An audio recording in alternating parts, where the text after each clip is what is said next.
So Ruger kind of had the American-made affordable value nailed down, but they've been kind of slipping lately, opening up space for Rost Martin to step in with their RM1c. We're hitting the ground with a 15-round compact that's optic cut with a decent trigger for less than $400 street in 2024. Welcome back to the Humble Marksman channel. I'm David, and this is the Rost Martin RM1c. You know it's made in Dallas, Texas. You can tell. It says so right there. See it?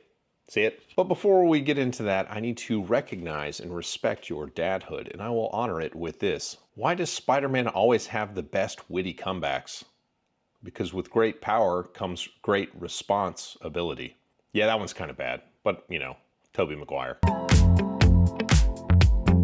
And before we dive deep on this gun, I do want to give you full disclosure that it is a review gun that was sent to the channel by Rost Martin, so there you go. There was no money that changed hands or anything like that. This is going to be as unbiased as I can make it, allowing you to make your own decisions with the information presented. Quick shout out to my supporters over on Locals and Patreon. You guys are the best, and I really appreciate you. And you, dear viewer, if you think you're subscribed to the channel, just go ahead and validate that, because it's 2024. YouTube's been unsubscribing people from channels. It's an election year, blah, blah, blah. So be sure and check that out. So jumping right in, the Rost Martin RM1c is basically an American version of the Ahrex Delta M, which I shot on this channel last year. You can check out that review if you'd like, but I really liked that gun, and as a result, I kind of like this gun quite a bit too. And while this has very similar characteristics to the Delta, it's different in a couple ways, and I'll tell you about those. But first, just kind of a quick overview of the pistol. The gun is set up as a compact, which means it has about a 15-round grip, which means if you have large,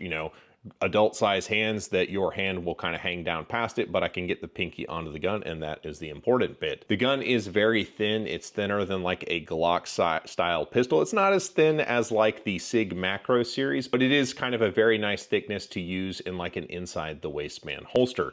Coming up the gun, you'll get into sort of a, I don't know, I would call this like a medium light texture. It's a laser stippling or whatever they say on the website, because the polymer honestly feels like something you'd find on like a Ruger gun. It's kind of that slick polymer that feels a little bit harder than sort of the more squishy, kind of porous feeling Glock stuff. Somebody out there understood what I was talking about. And the texture stops right underneath the mag catch. Now, this is something that I don't like, and it's not just Rost Martin who does this, it's most polymer gun companies that do this at this point. This is a concealed carry gun, which means this is the part that's going to rub against your stomach if it's worn in the inside the waistband holster. However, if you're shooting the gun, this is the part that you want to transmit force to your support hand to help mitigate recoil. Now, this part is also concealed by a holster sweat guard in most cases. So why not make this part really, really aggressive and make this part kind of light? Sort of like how the Oracle Arms Defense 2311 does it. Like the heaviest texture is up here and it's kind of lighter down there. So that when, you go to party, you've got the heavy texture up there helping you shoot, and when you just have it sitting in the holster, you've got a nice texture that doesn't tear up your supple, smooth daddy tummy. I'm gonna keep ranting about that on every pistol that shares this kind of design characteristic until gun makers finally get on board. But it's not all texture driven. The geometry of the gun and the frame is very sort of well set up, where there's this kind of subtle hook sort of carved out right there with good relief under the trigger guard. So from a geometric perspective, the gun locks into your hand and you're able to return the gun to the target pretty quickly. Coming up with the controls are full ambi, and I don't mean like the mag catch is swappable to ambi. It is ambi out of the box, meaning you can drop mags from the left side or the right side of the gun. And slide stop similarly is on either side of the pistol. The trigger, as it's set up out of the box, came in right at 5 pounds on the nose, and the trigger is a broad flat face trigger that kind of sits on the wall, and it is a very firm, crisp wall right at about a 5-pound break, with a little bit of over travel right there, that, as you saw, and then a very tactile, it kind of assists your finger in reset. It's a very good shooter's trigger with enough weight on it where, experienced and inexperienced shooters alike will have a good time with the trigger. Coming up to the slide, it has a nitro carburized finish, which I believe is similar to what the Glocks are using. The lines are super simple. It has very, usable and very aesthetically pleasing serrations on the front of the gun, and those are the only serrations that matter in my book. The target crown on the barrel, and I'm going to kind of tilt this so you can see it. The target crown, I don't know if it's a target crown. It is a crown on the barrel, is very well set up. And the gun is milled for plates, and out of the box, it's going to come with an RMR plate. And as you can see here, I have a Swamp Fox Justice 2. You're like, wow, that's a really big optic for a really small gun. And it is, because I like to party. Because I like to party. But that brings up the point that there is a loaded chamber indicator on the hood of the barrel, which means that it will smoke the lens of the optic, and especially one of these cantilever forward style optics, that is going to be a little bit of an issue. You're going to catch some of the exhaust coming out of the chamber. So that's kind of all of the features. Getting into kind of how the gun shoots. So first experience with the gun is getting the optic zeroed. So I was sitting down at 10 yards to print small groups to make sure the dot was where it's supposed to be.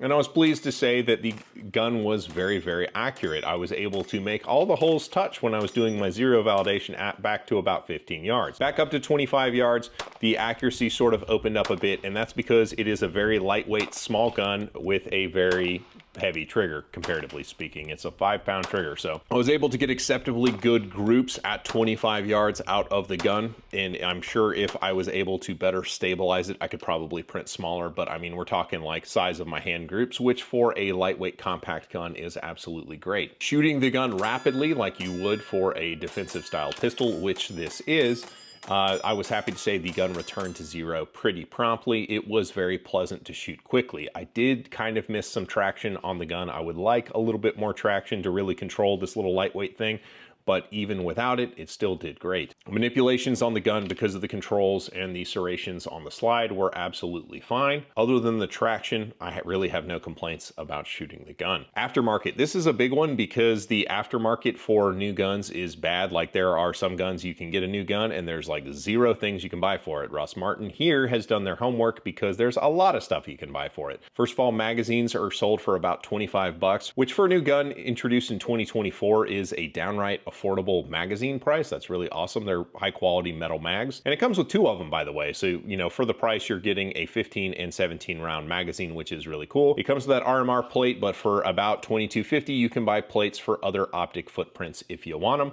So that's pretty cool. But more importantly, they've worked with holster makers to get molds made for these guns, and there are a bunch of different holsters at a bunch of different price points. And of course, the aftermarket kind of brings us back to value. As I mentioned, this is kind of stepping into sort of that Ruger playground of price point, where it's a gun that's kind of set up with all of the features that you would want with a price tag you can stomach. So on the website, it's going to say it's about $450. But if you look around on those like gun type deal websites or whatever, you can probably find this thing shipping for just over $350. At least I could in the, what is it, second quarter now of 2024. So sub $400 for an optic ready gun that comes with 2 magazines is a pretty awesome deal. So that is the Rost Martin RM1c. Be sure and sound off in the comments if you've got any questions. And if you find that you're somebody who's struggling to print small groups and you're throwing shots kind of low and left, I've made a video that will very quickly kind of tap you back inside the lines, get you shooting more accurately, and eliminate those down into the left trigger pulls.